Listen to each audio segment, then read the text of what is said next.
Once you've chosen your topic and developed the first draft of your thesis statement in your research essay, the next step is to find some really good resources and pieces of information to include in your essay.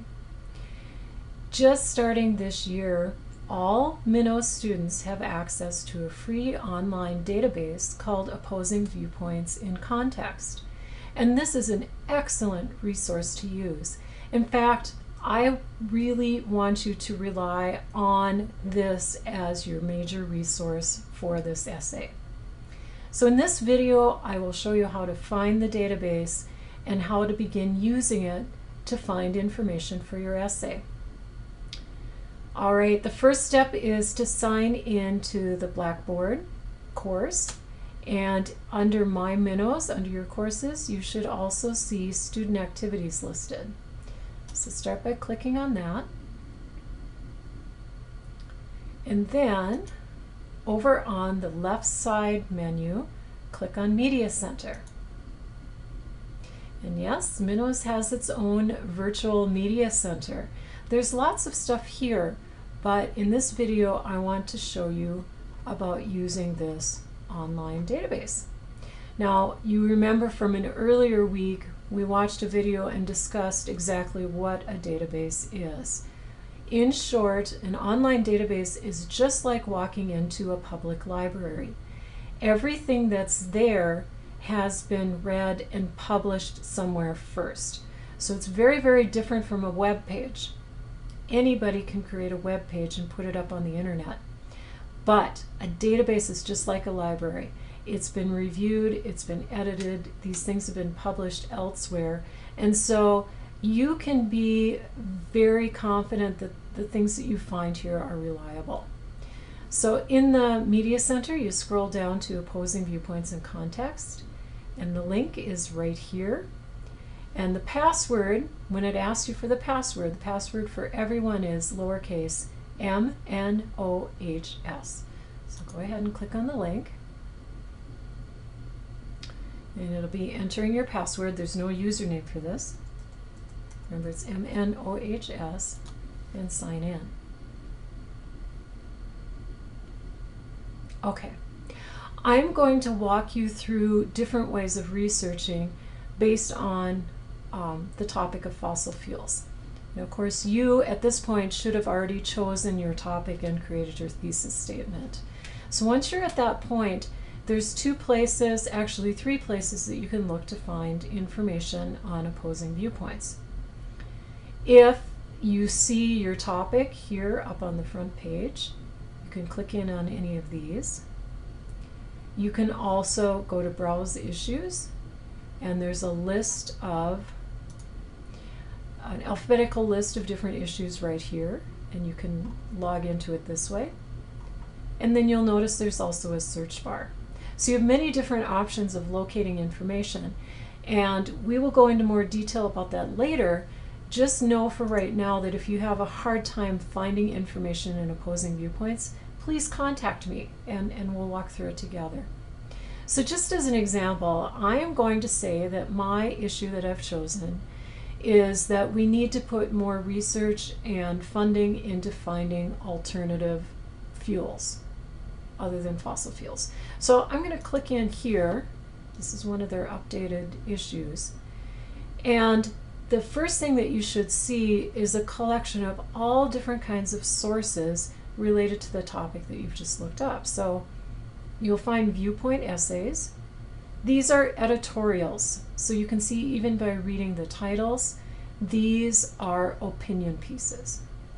So we've got Quitting Fossil Fuels will help avert climate disasters. Renewable energy sources should replace nuclear power. You can see from just reading the titles, these are all editorials, which means opinion pieces. Usually there's a section that's all about statistics. Sometimes there's pictures, there's images, which are good primary sources. Reference. And here's the two areas that you'll probably use most for this essay: magazine articles and news articles. And you can see by scanning through the dates here, look at how current all these things are. I'm recording this on December 13th, and we can see right here we've got an article from just yesterday. So you can see that, again, this is a very valuable source that continually updates itself. You'll also find a section that includes audio files, academic journals, and very often there'll also be some videos and even websites. So we're going to ignore the websites for right now. Let's go back and take a look at these published sources that they're recommending. And let's see. I'm going to take a look at here. I'm going to look at this audio. It is fairly recent. It's just from a couple of months ago. It sounds like something that would fit with my issue, so I'm going to go ahead and click on this. And once it opens, for any of the sources you choose, you're always going to have the option to listen. So if you like listening to things on audio, you'll always have that option. You can click on the button and listen to it. And then you also have the transcript of the full. In this case, this was on NPR, and it was an audio. It was a radio show. But you can read through it if you wish. Once you locate something that you know you want to use on your essay, look over to the side here. Here's all the important tools that you need to know for right now.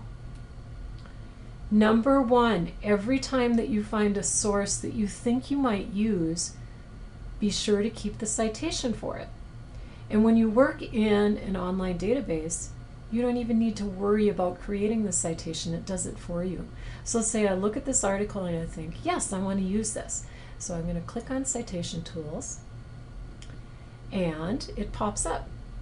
We're using MLA, is the style format that I wish you to use.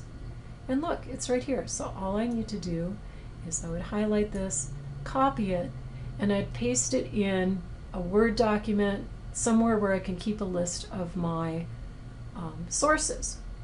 If I end up not using this source, if after I do a little more research I find stuff I think is better, then I would just delete this from my list of sources.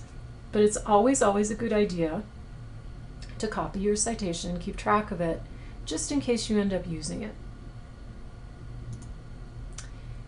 Also, something to keep in mind, when you find something on Opposing Viewpoints, make sure you save a copy for yourself. And there's several ways to do this. You notice that you can email it to yourself, and you can go ahead and use your Minnows email address to do that. You can download a copy.